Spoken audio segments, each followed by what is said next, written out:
What's up, people? It's your guy Ike Jones. We are here live and in effect talking about recruitment stuff today. Joining me live today is my guy Dustin Smith over with the Uptempo podcast, the War Rapport Pod Network in effect today, man. We'll be joined a little bit more by some of the other guys on the network, but we are live right now on the War Report channel, on the Uptempo podcast channel, and on the College Loop channel. So anywhere you want to be following this coverage, we are there today. Dustin, of course, the elephant in the room, KJ Bolden, just committed to Florida State. How you feeling about that? It's disappointing for one, though. I wouldn't have felt too excited if we got him, and I'm not just saying that. This isn't just a coping thing. If you follow me on Twitter, if you listen to the Uptempo podcast on this particular recruitment, I've been saying for a long time. It's one that I don't think is over until it's over type thing. Mm-hmm. Look at just how much it changed within the last week, right? Like we were favored coming out of Big Cat. Then you heard like Thursday or Friday, it was Georgia, Georgia, Georgia. Now he puts on the FSU hat. And also, Ike, when we woke up today, I thought we were going to go 0 for 2. And so we kind of stole one. We got a kid that I think is an absolute baller. Again, not coping, but I think we have a lot of young safeties on the roster currently. And it's a position that I feel like the guys on our staff can still recruit, circle the wagons if we don't ultimately end up pulling KJ on signing day.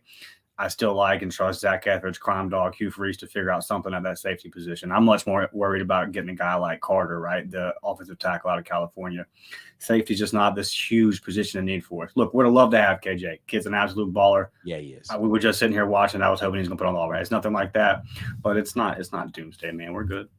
Yeah, no, I definitely don't think it's doomsday. Coach Freeze and staff have done an amazing job with this recruiting class. And to your point, they've already gotten a safety prospect in Jalewis Solomon, which we'll talk about that young man in just a minute because I don't want to overshadow or make or belittle. The same thing kind of happened with Perry Thompson, right? When Perry Thompson committed, people forget about the fact that Malcolm Simmons committed the same day, and because everybody was so focused on the guy that's the 5-star, as if the 4-star kid isn't amazing as well. So don't want to kind of skip over Jalewis Solomon in the conversation. But what I do want to talk about is something that you just mentioned, which is a kid in DeAndre Carter, who I think, in my opinion, is the next big name that I'm hoping. If I'm not mistaken, wasn't he supposed to announce already and he pushed it back? Yeah, I'm kind of surprised it didn't pop this week, to be honest. I'm not sure if he had like a ceremony lined up. I'm not sure if there was an exact announcement date, but I thought that it would have been public by now. Yeah. Yeah, I'm hoping that they did the whatever's necessary to sell this kid to come to Auburn, because this is kind of just a big thing that Auburn has not done a great job of, is offensive line recruiting. This staff has proven that they can do it in the last cycle with a lot of the young men that they brought in during that cycle. So it's definitely not over just because you don't land him, but he's a big get. Like listen, everybody who follows this channel here on the War Report knows I have never been big into recruiting. When is the last time that Auburn had a 5-star offensive lineman that actually panned out? Now, I know Calvin Ashley was here, right, but he never took a single snap at Auburn. When is the last 5-star offensive lineman that actually turned into something at Auburn? You're going to be going way back, dude. I don't even know the answer to that question, right? And so DeAndre Carter has an opportunity to be a trendsetter in that direction. But KJ Bolden did not make the commitment to Auburn. I know a lot of people feel as if, and you just stated you are in that camp, that this is something that could potentially become a different situation down the road. It's hard, man, trying to figure out where these kids are going to go. I don't envy anybody who has to do any of this predictions. The main reason I'm never going to, I won't say never, but I personally don't think I will ever want to do. I'm not saying we won't ever do it on this channel, but I just don't know that I ever personally want to get into the recruitment game, man. It is brutal out there trying to predict. Like, getting intel is one thing, but then doing a prediction, completely different. All right. Like, I don't mind going and getting intel and telling people, hey, I had this talk with him and this is what they said. But then when people are like, all right, well, where do you think he's going to go? I don't freaking know. Right. Yeah. I have no idea. For sure. I mean, I had so many reliable sources, people that I really trust, saying, we're going to get Perry, trust me. And I was just like, okay, cool. That doesn't mean I'm about to put in a prediction, Right. We'll see when it comes. An important thing too to remember, Ike, is welcome to big boy recruiting, right? Yeah. This is how this works. So we got Reddick, we got Perry. We've won these battles in the last week or so. You're not going to win them all, especially when you're in there with these 5 stars. So this is what it's going to look like, man. This is I'm it's a good thing in a way. It is storming here. I apologize for the thunder in the background. It's a good thing in a way from the standpoint of like, would we even have been in this battle a year or two ago? Hell no. Right. We wouldn't. Our hat wouldn't have even been on the table. So again, not trying to say, yay, we lost, but like, hey, man, we were on the table. We're in the battle for these guys. You can see the improvement that's being made. And you definitely want to be in position to where you're the one that's got the kid committed and you're the one that's trying to hold off people. It's a lot harder, to flip the kid than it is to keep him committed. So Florida State's got the upper hand. I'm not trying to crap on what they pulled off today. Like, good for them. They're doing their thing. Let's see how it goes. They have, you just saw what they had going on this week. There's a little bit of uncertainty in their future as to what's going to happen there. But what if Florida State goes 7-5, 6-6? I don't think they will. But then Auburn rattles off 8-9, and we flip a couple more guys. It's a long way to go. And obviously, we had KJ's ear. Obviously, because KJ said it right. He said coming out of Big Cat, I almost committed in Hugh Freeze's office. Right. He's going to have another conversation with Hugh Freeze. Let's see how that goes. Yeah, I think it's important to note, and we talked about it, you and I, just before we got on, that I don't know that he's taken an OV, and he has one scheduled to Auburn in October, right? He's got another visit scheduled. So I think it'll be very interesting if he actually takes that visit as to whether or not this is truly over. But Florida State is the school that he's always wanted to go to. So getting an offer from them and the ascendance that they've had as far as their recruiting and the play on the field, it's difficult to go against the school that you've always loved. Listen, if you guys are watching this video right now, it doesn't matter what channel you're on, share the video. I know it says at the War Report right there, but if you're on the Uptempo podcast stream or if you are on the College Loop podcast stream, make sure you guys go ahead and share the video.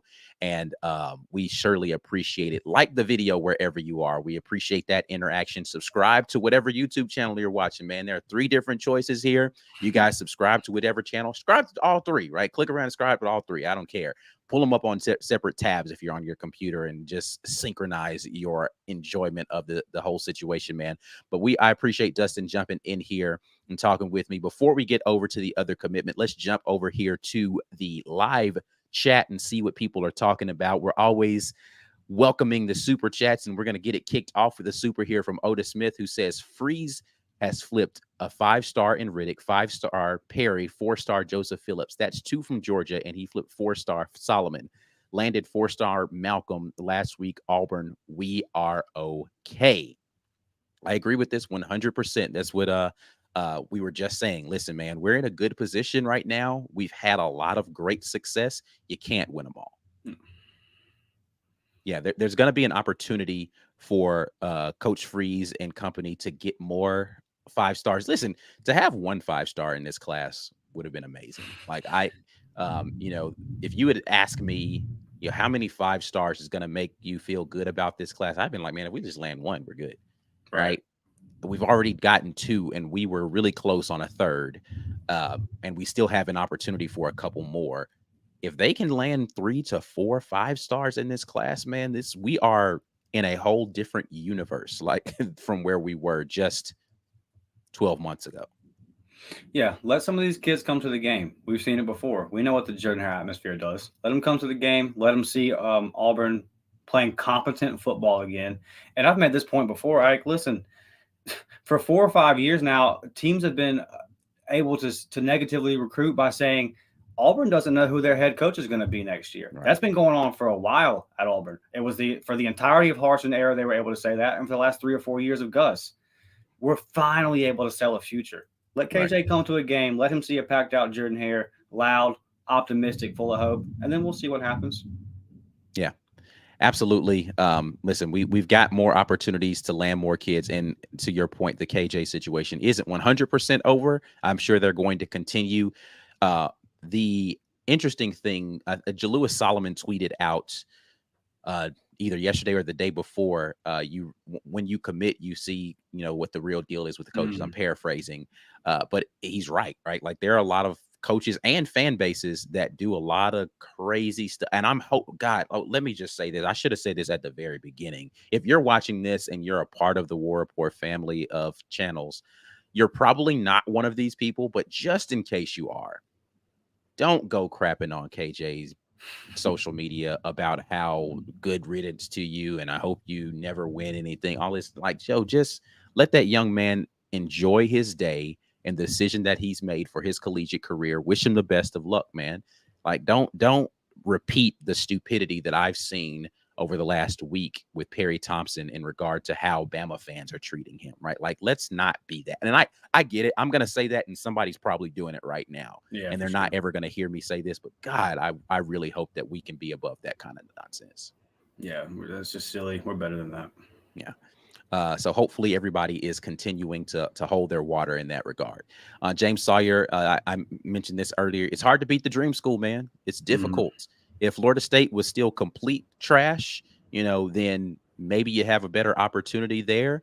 But it's really hard, man. And just a cycle ago, we got Keldrick Falk out of the grasp of Florida State. Florida State hadn't quite turned the corner yet, and you weren't sure what was going to happen with Mike Norvell and that crew.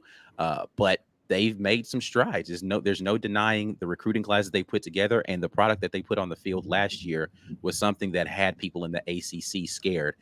I don't know if there is going to be an ACC coming up in a few more years, or 12 months from now. Who knows if ACC or Pac-12 will even exist?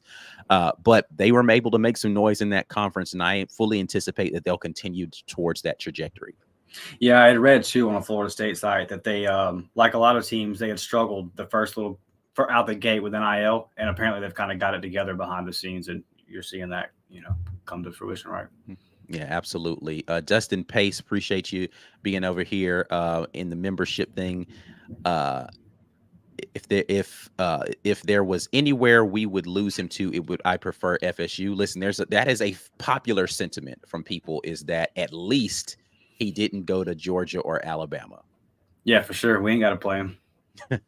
Unless we get, into a playoff scenario, we won't have to see that young man. Florida State is not on our schedule for the regular season. So sans bowl game / playoffs, KJ Bolden will not be someone who we would face on the field if he sticks there with his recruitment to Florida State.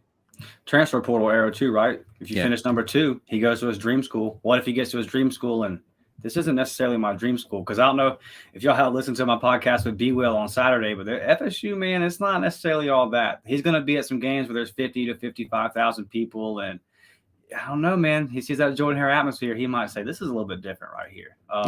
In the era of the transfer portal, man, it's not too bad to finish second.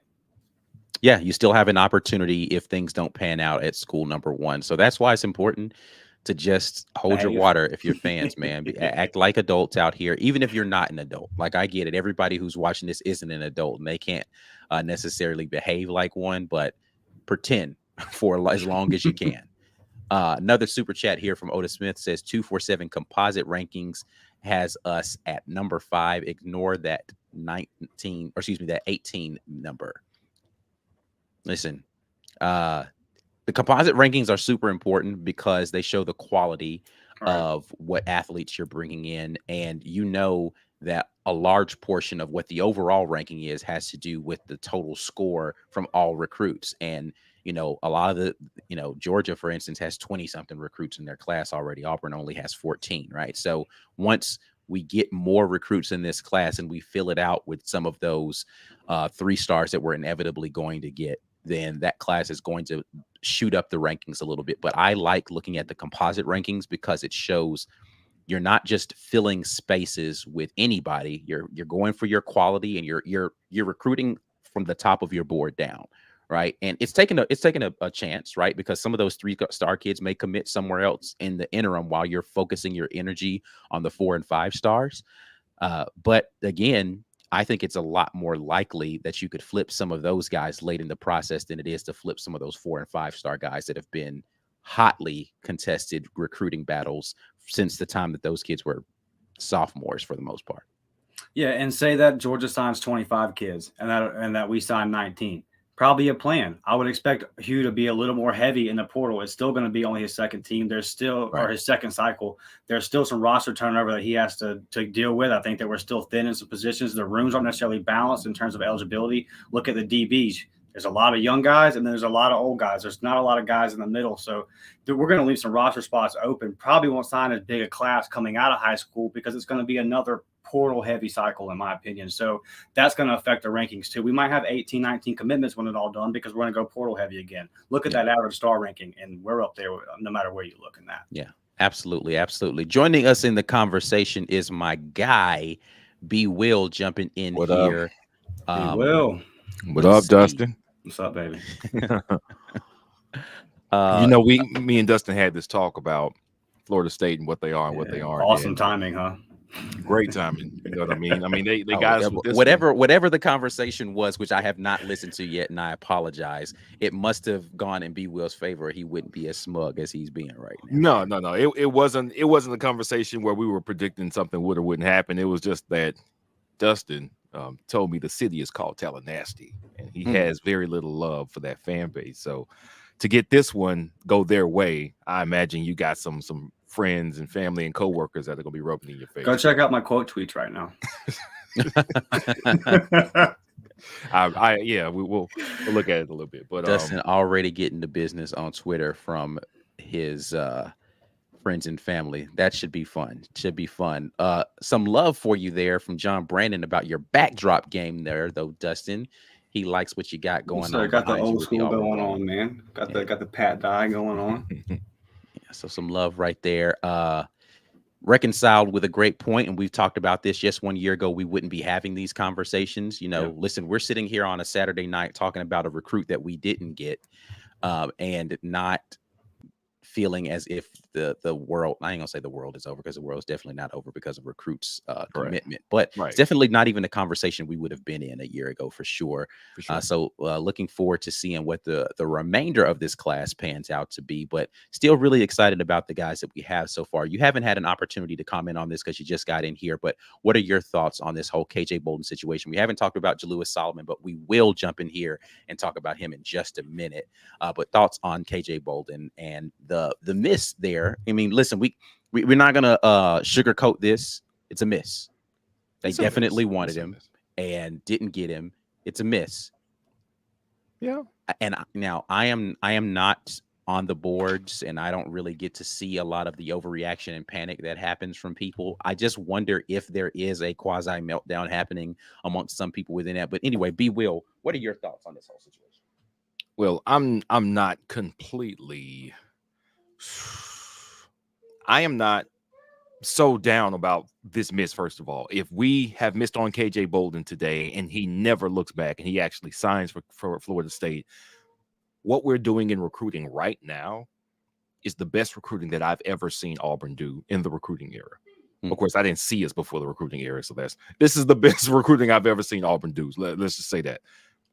I'm too excited about what they're doing right now to be down about losing one. Does he seem to be a transformational safety prospect? Yes, he does. Georgia wanted him. Florida State wanted him. Bama wanted him. Everybody wanted him. Okay, you're not going to get every single one of those. To get every single one of them is impossible unless you're Nick Saban and it's 2011 and there are no other people in the game pulling levers like you're pulling levers. We've been when Nick and Kirby were together recruiting, that was beastly.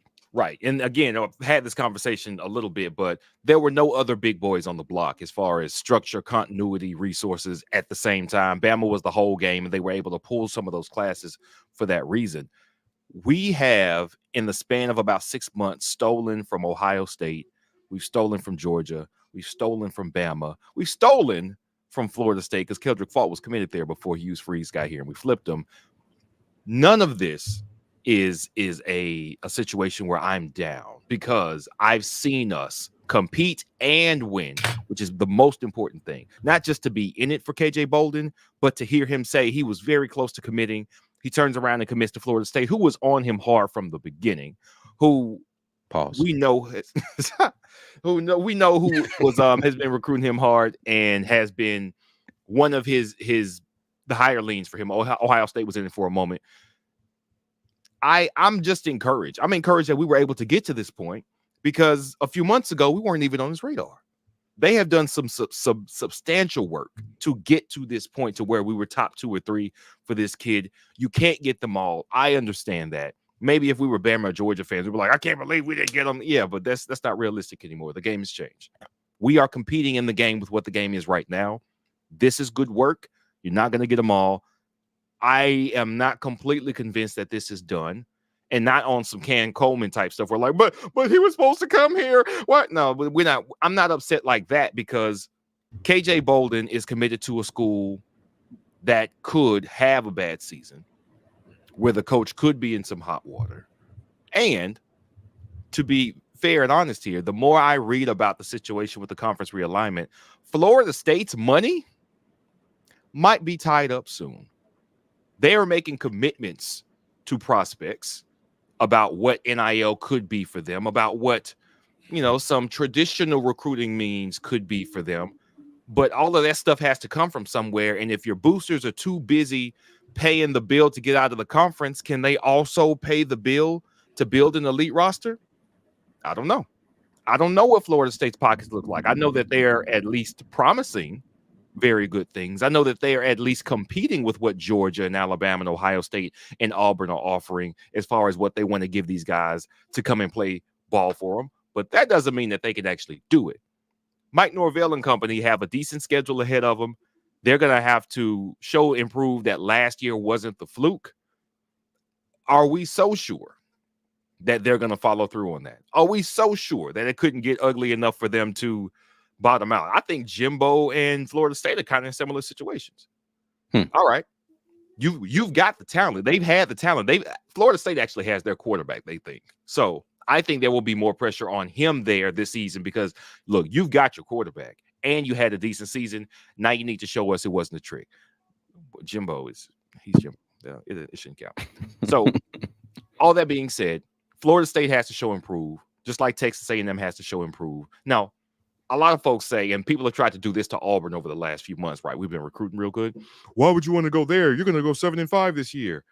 What you do this year has no bearing on what you can do the following year. That kid is not playing on the team that's potentially going 7-5. So what are you talking about? He's like, yeah, they might go 7-5 without me. Right. And then I'm going to come there. Right. And they're going to believe that they're going to be the difference once they get on campus. That's part of the whole, the pitch is you be the difference for this program.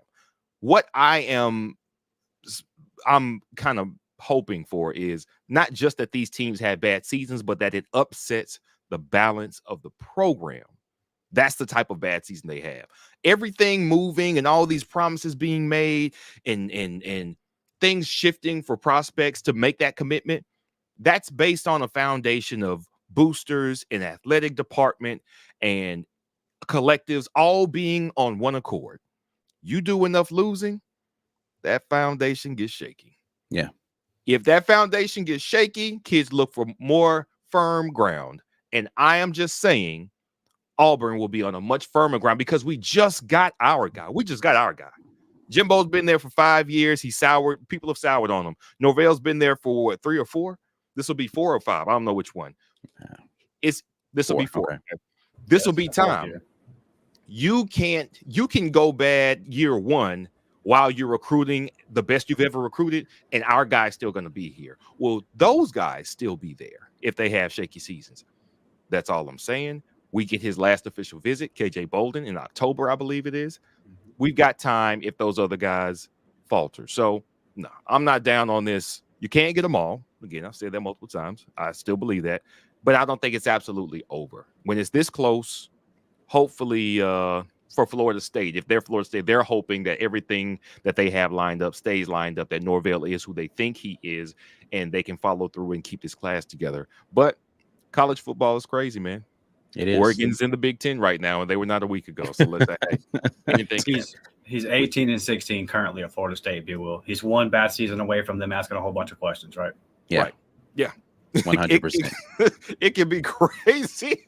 This is crazy. I don't even want to thrash on Florida State fans because, I mean, this is really what the game is today. Hey, man, we're paying for these recruits. Boosters are like, hey, where's the product? Where's the results? we got your guys, you got your quarterback and all these people, and you went what 7-5? You got to go, buddy. So we'll see. But right now, definitely will. Kudos Florida State. Yeah, congrats to them.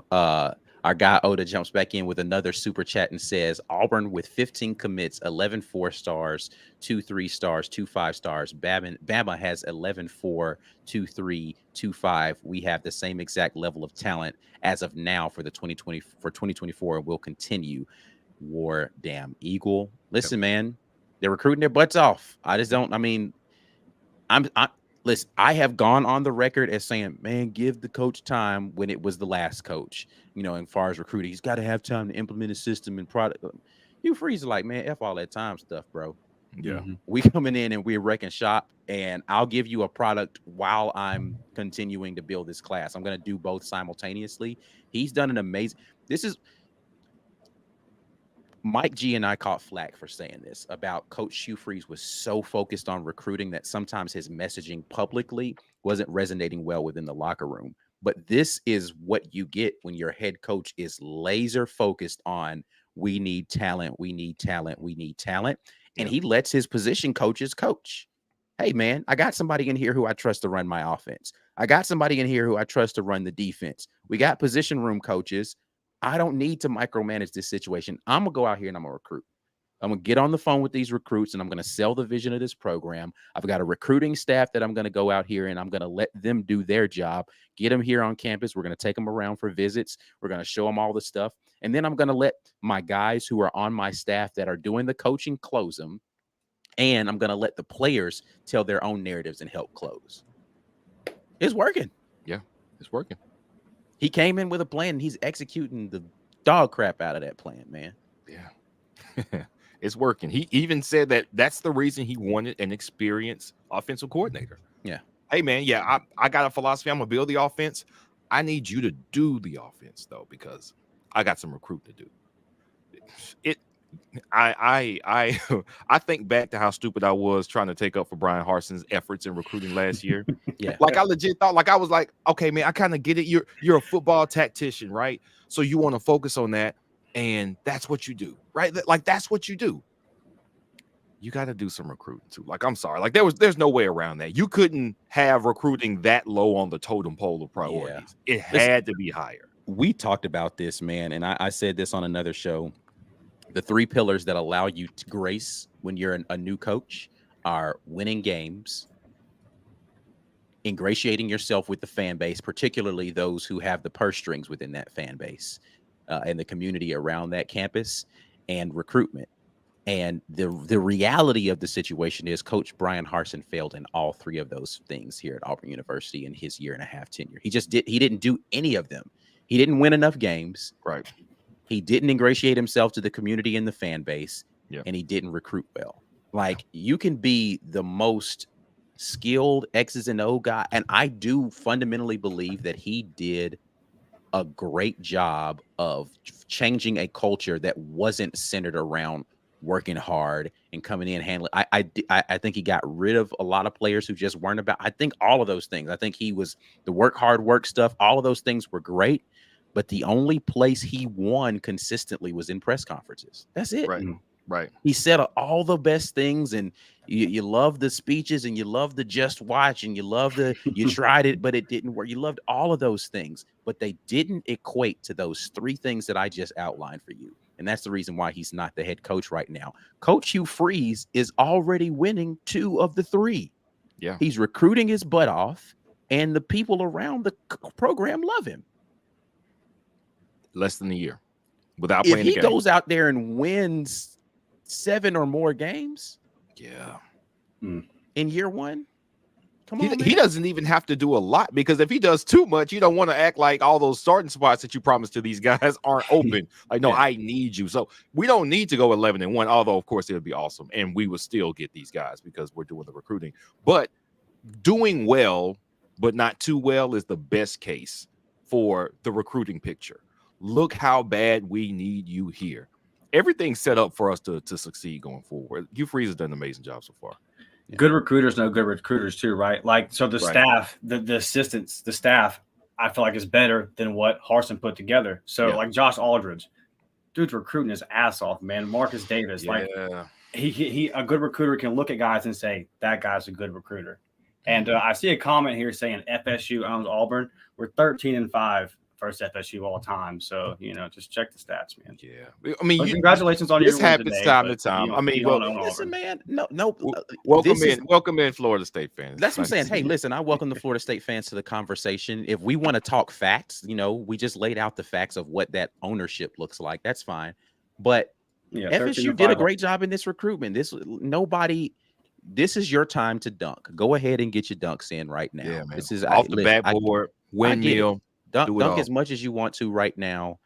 And, hopefully we'll get an opportunity to settle it on the field again. I know how it went down last time on the field, but we'll see when it comes to next time. Anyway, let's flip the conversation because we did actually land a recruit today. And I want to focus the rest of our conversation on making sure that we give kudos to the young man that did commit to Auburn.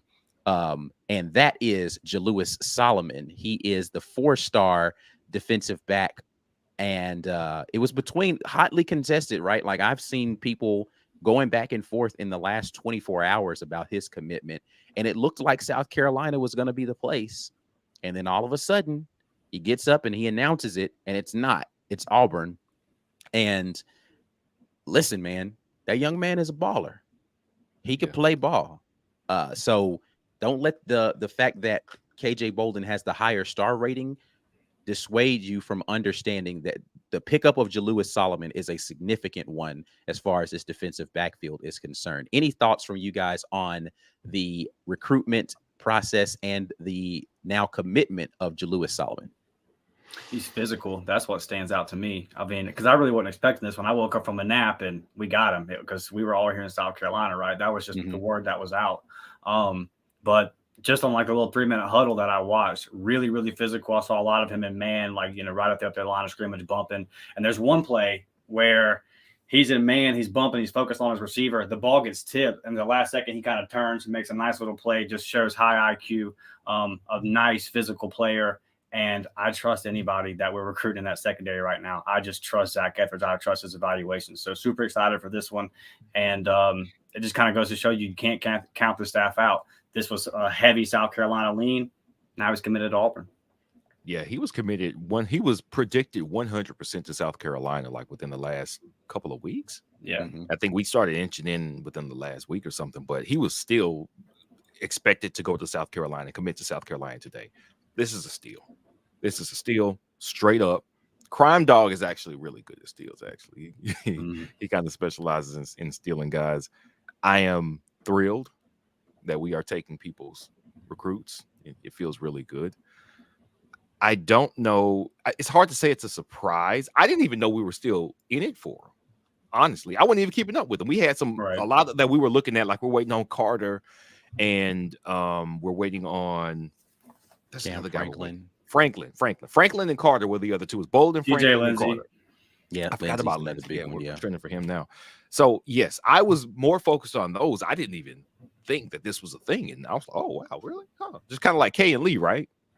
We didn't know we were in it for K and Lee. We didn't know we were trying to flip him or whatever. But it's like, oh wow, we got that dude, and then I'm looking at his tape like, oh, we got a dude. Same thing here. Like I didn't know we were trying to get a dude, but we got another dude. I don't know where they're gonna play all these secondary players. I don't really care as long as we got more and more and more elite talent coming into rotate them boys secondary. every series for all I care, man. Just go out there and knock some people's heads around. Because man, so yeah, it looks like, and all I saw was highlight clips of when he committed. Of course, highlights don't tell the whole story, as Ike is apt to say. But you see somebody, it looks like he has great ball skills. Look like he could be a return guy based on the athleticism, because he's technically an athlete in this class. So that's kind of guys who have to settle on the position. They could have played wide receiver, they could have played corner, they could play maybe safety as well. But I like, you give me elite athleticism, elite ball skills, and you're coming here to Auburn. I love it. What's to complain about? Yeah. And you're right. I say it all the time. I don't make judgments based upon highlights. What I do look at when I look at somebody's highlight package, though, and this is going to sound like, I don't even know if we had this conversation, B. Will, about him when he committed. And it's going to sound like, I knew this from the beginning. What's the kid's name that that was the quarterback that went to Kentucky and then he went to UCF? Joey Gatewood. Joey Gatewood. Yeah. I'm gonna tell you guys right now, I was never a Joey Gatewood truther. Yeah. His tape never impressed me. Not one single time did I look at Joey Gatewood's high school highlights and say to myself, "Oh, he's gonna be a guy." Yeah. You know why? Because he didn't look like a guy. No, the highlights were great. They were all running. The vast majority of the plays that he made that were highlights were either him running or he was throwing to somebody who was wide open. Yeah. I never saw him make quarterback plays and even the running stuff wasn't like, oh my God, go back and watch again, man. You just got to watch highlights differently, man. Like if you go back and watch like a Lamar Jackson highlight package from when he was in high school and you see how he was putting dudes in a blender, I was like, oh yeah, Lamar Jackson been nasty forever, bro. Like this ain't what he's doing in the NFL. He always been that. Right. And so like Joey Gatewood just never jumped out to me in that way. So when I watch highlights of people, I'm like, okay, it's quarterbacks. I'm looking at the accuracy of the pass of like, okay, are they throwing guys open? Are they hitting guys in stride? Are they making good decisions with the football? Those kind of things. Like, I don't care that it was a completed pass and ended up as a touchdown. Like, that's great. You're playing against 80% of the dudes on that field will never see a collegiate field in their life. Right. And 20% and even like lesser percentage of those are going to play at a Power 5, and even a smaller percentage of those are going to be in the SEC, right? So you doing that against some guys who don't have a prayer of being on the level of competition you're going to see every day in practice does nothing for me.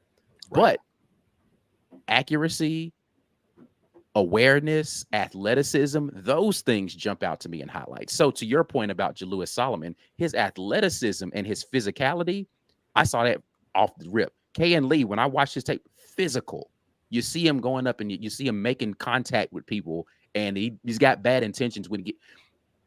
I knew Smoke Monday was going to lay somebody out watching his high school tape, and I was like, "Oh, Smoke, yeah, he got the right nickname, bro. He likes to hit." I saw him in high school. I was like, "Yo, that dude, yeah, he's gonna hit some people on Saturdays, bro." Now he got flagged for it a lot, but I saw I don't care. I'm come across here if you want to. I saw it on his high school tape. I knew it was gonna be how he was gonna play ball.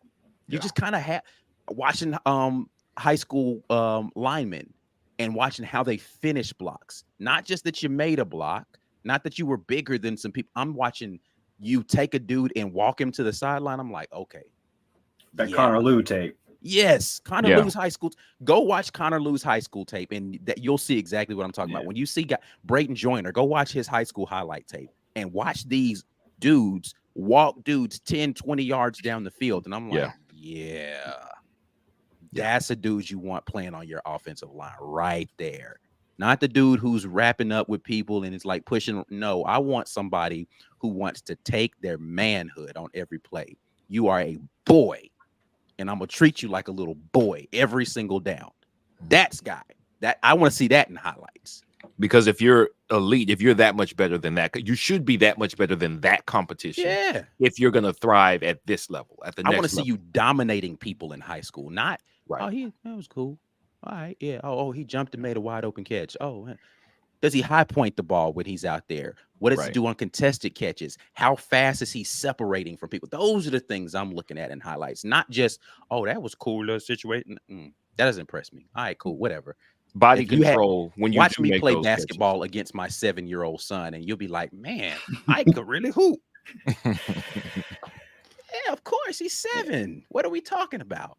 Yeah, I went to school with Trent Richardson, and there was a night where he had 20 carries for 498 yards. It's just one, like it just stands out. There was a basketball tournament one time where Boogie Cousins came down from Mobile to Pensacola. I saw him play against some of my buddies, just bodying kids, like in the 9th grade. Like these guys are dudes. You're like, okay, there's levels to this. I might make my high school teams, but there's levels to this. Yeah, right. It's absolutely got levels to it, man. And I'm always looking at like, again, I just watch it differently, man. It's like, I see people like, oh, did you see his highlights? Yeah, I saw him, but And that's why I stay silent about a lot of guys, because I'm like, I see their high school film and I'm just like, that was cool. Maybe down to down he's consistent, and that'll be, but that don't make me sit there and say, okay, this one might be special. I saw K and Lee's tape. I was like, he might be special. Yeah. That he might be a little different. Yeah. You see, what's the kid's name? The running back that we just got in this class right now. Cobb. When you see Daniel Cobb in the open field, you're like, not Daniel Cobb. It was a quarterback. Oh, Jeremiah Cobb. Back Daniel Jeremiah Cobb. Cobb. Yeah, but excuse me. You see Jeremiah Cobb's tape, and I'm just like, yeah, he got a different gear than every. And I ain't gonna lie, I looked at KJ Bolden's film and seeing him like play wide receiver and just like him separate from people in the open field, I was like, that's kind of like he got scary speed, bro. Like he's elite. His play speed is just different than everybody else out there, man. Yeah. And so again, back to Jalewis Solomon, which is who we're talking about. His athleticism definitely jumps out to you when you watch it on tape. It absolutely does. Yeah, it does. It does. And what if he is the best corner or not, he could still be a dude. Like that's it. Just give me dudes, and good coaching staffs will find somewhere to put guys who are just dudes like that. Give me dudes. Fill the room with a bunch of elite players and figure it out later. We'll figure it out. Yeah. Hugh Freeze likes big physical wide receivers, and we're getting big physical defensive backs. There seems to be a theme here. Yeah, for sure. Listen, man, they're bringing toughness and physicality to both sides of the ball, and I am going to love seeing it on Saturdays. Dudes are out there just mashing folks, man. Like I missed the thing I loved about early Gus Malzahn offense was the deception that it had, but the physicality we had at the point of attack on the front line on offense was beautiful, man. They were moving people in that offensive line those first couple of years under Gus. And I was just like, yo, man, if we can keep this up, we didn't keep it up. The offensive line talent diminished year over year, and we stopped getting people movers up there. We started getting small athletic dudes who could run around and they could, man, look at the way that guard could pull around. Don't matter when he gets out there, he's getting run over by a defensive end. Like, I need to see dudes who are moving people. My guard's got quick feet so he can get to the spot where he's going to get pancaked much faster. I got to get in position so I can get run over. Yeah, I made it, coach. I made it right to the spot where you wanted me to get abolished right here. Yeah. Thanks, coach. And then the Penn State massacre happens because you don't recruit, and then it shows up on a Saturday and you just get pushed around for 4 quarters. Yeah, it was rough. Yeah, it hurts, man. It hurts to even think about it. Ghost of OC's Past jumps in and says, people, maybe just me, want a broken ugly shirt. You guys have talked about the broken ugly shirt a lot, man. Here's the thing, man. I could put broken ugly on a t-shirt. I can. It feels weird. Why are you walking around with a shirt that says broken ugly? Like, it's not a diss. Right. Like, it has to be something that's reflective to someone else. And like, I don't know how to make that into a shirt without putting, putting it in Ole Miss colors or saying Ole Miss is broken. Like, I just don't want to be. I got to come up with something, and I haven't figured that out yet. So, I get it. Unless you're gonna buy the shirt and gift it to an Ole Miss fan, which I would love. Oh yeah. Now, if you want to put broken ugly in the powder blue and the navy blue and the red and white, like just make it an Ole Miss themed shirt that says broken ugly. Yeah, I got sharks and black bears and Colonel Rebs all over it. Yeah. that I could get on board with. Now I don't know how you get them to put it on, but you know what I mean, that would be great. Yeah. But I just, like I said, I just don't know how we make a shirt that says broken ugly and then you walk around wearing it. Like, it just feels weird. So that's the only reason that hasn't existed. That's why the 4th and Kiffin shirt makes complete sense, because that's you get that reference, and it's not something that somebody could say, why are you wearing a shirt that says 4th and Kiffin? Duh, because I'm making fun of Lane Kiffin. All right. So anyway, it's got to be obvious of what the joke is. And I don't want inside joke shirts. Because you just look like an idiot walking around with a broken ugly t-shirt on, right? So for sure. Anyway, Otis Smith, another super chat. Appreciate that. Are we going to talk about how our 2023 wide receiver tight end room looks like a bunch of ripped, shredded, sculpted, muscular Spartan warriors? I would have not used that description, but they do look like they've been out there doing work in the weight room. Of course, we have in our fireside chats now talked to 3 wide receivers and 1 tight end. That one hasn't dropped yet, but we do have Robbie Ashford, Holden Gerner, and Luke Deal on the next fireside chat that has been recorded and coming up. We had the 3 wide receivers in on the first one. So we've talked a lot to the members of these 2 rooms and had more conversations off camera with some others. Yeah, we got some guys out there, man. We got some guys out there at wide receiver and tight end. I'm looking forward to seeing what the progress of the offensive line and quarterback positions are to make sure that those young men get the opportunities necessary to show off that athleticism. Yeah, for sure. For sure.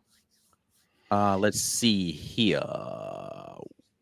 Other chats we've got in here. Scott Chapman jumps in and said, I heard it was over a $2 million purse that FSU offered KJ. I don't know. Listen, I ain't counting nobody else's pockets on what they offer. Not people. Pocket watching. All I know is that these numbers are crazy. NIL deals are crazy. Ever since, what was it? The kid who committed to Florida and then it all fell apart and then he wasn't committed. Oh, the quarterback. Yeah, I can't think what his name is right now. But those hypotheticals or those numbers came out as far as what he was being told or promised by their collective, and it was several $1 million. Or I don't know. It seems so ridiculous to get to that point for players who haven't played, especially quarterbacks who haven't played, because I think there's probably a bigger boom or bust range on quarterbacks than there are on an elite safety who you've seen. Jaden Rashada, thank you very much. Whoever just put that in the chat. Thank you. That's right. It was Rashada. At some point, it seems like this is crazy. Kind of like the same reason why Sam Bradford, I forgot whether it was Mike talking about this. Sam Bradford got all this money for being the #1 pick in the NFL to the Rams, right? And he's like a 15% of your whole salary cap, and he's mid. He's mediocre. And then Cam Newton the next year gets the max but that was the first time they had to scale because I'm going to give you this money. I'm going to hope you're good, but I don't know if you're going to be that dude or not. So it seems ridiculous for college to be in this position. And I know that this is the game. It seems kind of crazy to be in this position though, because how many college quarterbacks end up being special? Really special. I can name like 5 in the last 15 years. Maybe Cam Newton, Joe Burrow, somebody else out there special. I don't know. I mean, somebody. I mean, Mahomes did some special things when Trevor Lawrence is doing well. Mahomes did some special things. He wasn't playing on a particularly good team, but you saw like you when it looked at his tape, you was like, "Yo, why is this dude able to throw the ball like this?" Johnny Manziel was special as well. Yeah. So I mean, there are a few, but if you're telling me I'm going to pay several $1 million, then I got to know I'm getting that type of dude. I ain't going to hold you, man. I don't know why you would ever give a kid straight out of high school that kind of, like if what's the kid's name? Caleb, right? Williams at USC, right? Like he had already done some damage at Oklahoma. And you kind of know what you're getting in that situation. You don't know what his ceiling is yet because it was just freshman year. He's kind of getting his feet under him. I understand a guy like Caleb Williams in the transfer portal garnering the kind of numbers he's throwing around. I wouldn't want to pay him that. But the numbers that you were hearing, you were like, I get it. Because, and then he goes out and he wins the Heisman the next year, right? So it's like, okay, but somebody out of high school, I just said a bunch of glowing things about Jalewis Solomon and KJ Bolden and what I've seen on tape from a lot of that much money for a kid that ain't played a down in college. Nah, fam, we're not doing that. Yeah, it seems kind of wild. Thank y'all for helping me out because let's see, SS Austin. Yes, Bryce Young was that special of a recruit. Trevor Lawrence was that special of a recruit. I don't know if he wasn't on the level of a Bryce Young to me. Fields was good. I don't know if Fields was great. I don't know. He was around. He had a lot of talent around him at Ohio State. If you're going to put the guys that we just mentioned in a conversation, Justin Fields doesn't belong in that conversation. I'm sorry. Like he's good, but he ain't in that conversation of like, wow, on the field, special guys. Nah. I'd put, what's the other kid? Braxton Miller was more special in college to me than Justin Fields was. Special in college. He was outrageous. So, but we're talking about guys who the quarterback was a different Deshaun Watson, always with what he did at Clemson. We're talking about guys who they are the reason that their team won. There is not one of the guys that we're talking about. If I take you off that team and put the next best quarterback on the team there, they have equal success. No, it's about you being that dude. You made that happen. Yeah, because you strip Joe Burrow, Cam Newton, all those guys you just mentioned off of their respective teams. Yeah, those Tebow, teams Bryce Young, are T-rash. Yeah.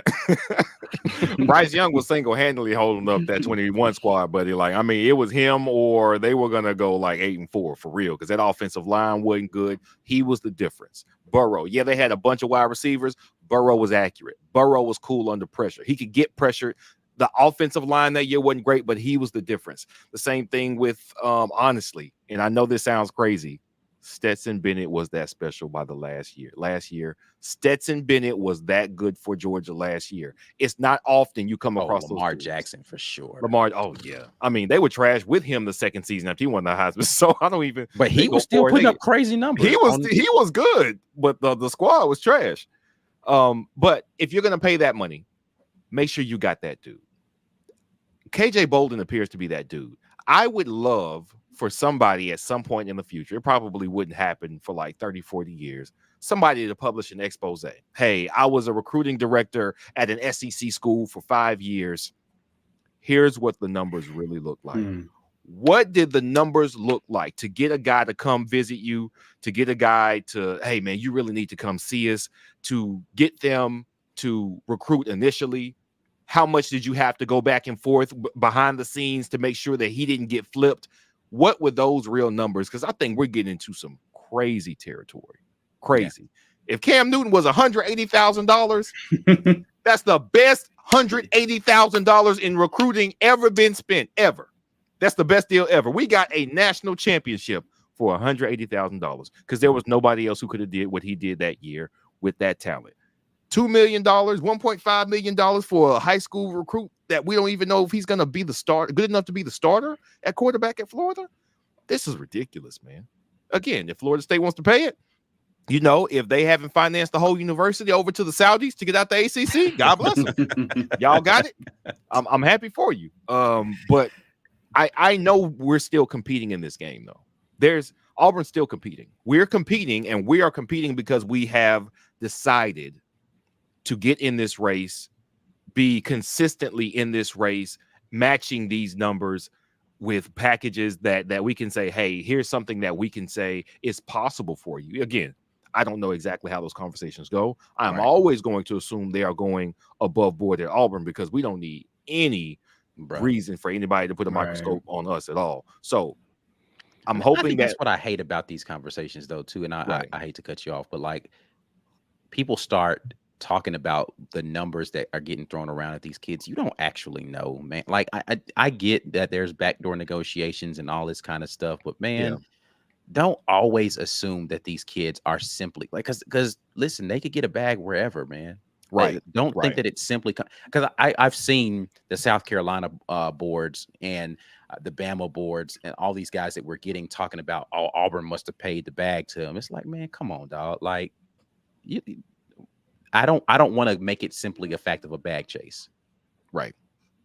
It's a part of it, but it's not the entire conversation, though. Yeah, you just got to be in the boat, right? Like you just got to be in the boat. You got to have a competitive offer. Your NIL situation's got to be comparable to whoever you're competing against. I don't feel like we've been there in the past 2 or 3 years at Auburn. Now, is that because maybe the boosters weren't a big fan of who was the guy and there were some things going on behind the scenes to where it's like, I'm just not going to give you the money. That maybe definitely was a part of it. Right. But for sure, I was trying to be a little more subtle, Ike. But listen, man, we're going to call a spade, bro. Yes. Yeah. But that's not happening now, right? Like it appears that everyone's on board, that the bags are being dropped on these kids, but we're in the ballpark. And, you know, it's a funny thing too, is to see like it happened with Perry, it happened with DeMarcus. And now you talk about it today with the South Carolina fans with the money. With like Perry and DeMarcus, the Bama and the Georgia fans, they kept saying stuff like, well, he's not that good anyway. And I thought that was such a crazy take because it's like you're literally questioning Nick Saban's evaluation then. Correct. Because if Nick Saban decided he's so good, I'm going to drive him in my personal car up to our spring game and want him to walk in with me, he feels like his evaluation is, I want this kid. So you don't trust Nick Saban's evaluation? Oh, now he sucks. As far as the money thing with South Carolina today, Shane Beamer's been recruiting his ass off. They've been killing it. Y'all got the money. Y'all got the bags. You just got beat. Just got beat. We're recruiting well. Y'all are recruiting well. Like I said with KJ today, big boy recruiting, man. Once you get up here with these big names, you're going to win some. You're going to lose some. To say Auburn dropped the bag, well, then to quote Ike, don't be broken ugly. Get your money up. Yeah. Smell like broken here to me. That's all I'm saying. Which is crazy. I mean, do Alabama fans know how if you know how recruiting works, how do you think y'all have been recruiting so well for the last 15 years? No, Nick Saban is a gentleman and above reproach. How dare you besmirch the good name of St. Nicholas on this podcast? The only thing Nick Saban ever does is drive people around in his car and go into their living rooms and do line dances. That's it. That's all he does. And then he sits down in front of his trophy case and flashes some rings. And he's like, you want to come to Bama? And they sign up. That's it. He doesn't do anything else, bro. Yeah. Everything's above board. As soon as you step into Tuscaloosa, then the walls of sanctity have surrounded you, and everything that is recruiting is above board. Now, they can't do anything else right that's above board, but they recruit right. But here's the thing. You want me to believe the same program that went through all the crap they did in the last 12 months, but they recruit right. What? Yeah. This is the same athletic department, though. They don't do nothing else right. Well, but our recruiting, we're A1. Man, get out of here. Get out of here, bro. Yeah. The one thing that Jimbo Fisher actually did right was start to call Saban to the carpet about him whining about NIL. He started, and I swear I was gonna go from Jimbo hater, number one hater. I was gonna start Go ask the man what he was doing out. Some of us were on staff. Man, I was like, oh man, Jimbo, come on, do it. Come on. I mean, you knew he wasn't really gonna do it because you don't want to put the microscope on. Like that would have blown up college football recruiting everywhere, and then everything's a mess. So I knew he wasn't going to do that, especially while he had the number one class. Don't bring that kind of heat to yourself. I get it. Do you think Sankey made a call behind closed doors and said, hey guys? He actually made one in front. He was like, hey, they got issued some type of, like, whether it was a letter or something, like, hey, stop. Please stop. Let's get back to talking about football. We're on top of the world, had a national championship. However many we've had in the last, because he didn't want to open his own books. That's the only reason he's not talking. He was like, because he trying to swear up and down. He's like, look, listen, man, we just have a really good recruiting staff. They're just out here, but like, come on, bro, come on, man. Yeah, it's all good. Are you being for real right now, Jimothy T. Fisher? Are we being serious? It's a crazy game. It is a wild game. I can say this. My concerns about what recruiting are regarding NIL and money and stuff like that is there does seem to we have a need for regulation in some form. It's got to be regulated in some form, because I think a couple of colleges and schools are going to get into a position where they do match what more fluid programs can offer in terms of NIL and stuff like that. And a guy busts and transfers, and you're left with nothing. And you leased your house to pay for this kid, and you couldn't afford for him not to be good. You trust the coach's evaluation, or you trust whatever it is, your gut, whatever it was that said this guy's worth it, and you come up with the money, and then it doesn't work out, and then the kid leaves, and his family's bad talking to school, and now you've got nothing because there was no way to manage how these resources are doled out. Eventually, they're going to have to come up with some way to make this, I don't know, make sense. I don't know. It's kind of tough. I don't know how it happens. I don't know how you stop the best schools from still doing what they want to do anyway, but it's going to have to get at least gathered on the front side, the front of stage, not behind the curtains, but in the front. We're going to have to find a way to get this under control for some schools, because somebody's going to get bitten by it. Yeah. The minimum salary for an NFL player this year is $750,000. So let's say that the comment about KJ Bolden was true, that he's getting $1.2 million. Isn't that a little ridiculous that a senior in high school is already signed for more money than a guy that has at least earned an NFL opportunity? Like, that's a little wild. This stuff, it's kind of running crazy. And you mentioned Sam Bradford, like Jamarcus Russell, right? The Raiders just pay out the wazoo for this guy, and then he doesn't even study tape. It's just right. A&M with Jimbo. How much money did they pump into that class last year? How much money have they pumped into their classes over the last 2 years? Now, how much of those guys are gone, have already hit the portal? How much production are you really getting out of that? I know it's a different sport, but we've seen with Bruce Pearl. Bruce has been open this summer. He's basically just saying, we're done pumping NIL money into freshmen unless I have just a 100% on them. And he even said this summer, I'm kind of done recruiting freshmen like that. I'll find a guy here or there that I want. He said, but we're portal heavy and our NIL money is going to be portal heavy. Now, again, a lot less roster spots with basketball. Right. But like, man, it is one of the things where it's like, okay, if we have this much money, if we have this much amount of resources, and we have to be careful with it. Yeah. Or you don't want to be just willy-nilly throwing it to some 17-year-old kid out of Valdosta, Georgia that hasn't proven anything. Go land 1 or 2 special kids and then go fill out the rest of your roster for basketball, to your point, with, some guys who've proven it elsewhere. And so kind of what you're getting in that investment. It's different in college for sure, because to your point, roster spots way more that you have to fill out. But you got to start being smarter about this stuff, man. The conversation's going to have to start changing. And hopefully, we get to a place where smarter people than me are going to have to figure this out, because I don't have a solution for it. Yeah, that's crazy. Yeah. All right, man. We are going to get out of here. We appreciate you guys jumping in here with us. Listen, Jalewis Solomon is now committed to be an Auburn Tiger. We will talk more about that commitment on our respective programs. Dustin, I'm sure over at Uptempo is going to have a lot with our guy Blake. Dustin, tell the people how they can make sure they are locked in with you all and what you got going on at the Uptempo podcast. Subs going crazy, dude. Subs going crazy. We've had like over 100 just this week on YouTube. Our goal is to get to 1,000 before kickoff. So right now we're at like 684, 685. So definitely there's 339 just right here on our stream right now. So there's 15 of y'all that aren't sub. Go over there and get us to 700, man. We're going to keep pumping this out every Monday, Wednesday, Friday. Shout out to my boy Blake. Couldn't be here tonight. He's on an anniversary dinner with his lovely wife. They just had a baby and everything's kind of going well with all that. So we're working hard over there, man. And we are super excited to be with you guys and kick this football season off, man. 20-something days. I'm going crazy, but I can't wait. Yeah, yes, indeed. Yes, indeed. And you guys know who we are. We're here at the War Report. Make sure that you like and subscribe to the video wherever you are. Share the video. Doesn't matter which stream you share it from, just as long as people are seeing the conversation. We'll be back at you on the War Report tomorrow on the Weekend Tailgate Show. Our guy, Mike G, will be here. I believe C-Dub is going to be on this. I don't know. I need to confirm that. Let me not say he's going to be there for sure. I think C is going to be there tomorrow. But anyway, we'll be back at you guys with more great Auburn content later. Until the next time, and as always, War Eagle. Peace. War Damn Eagle. Peace.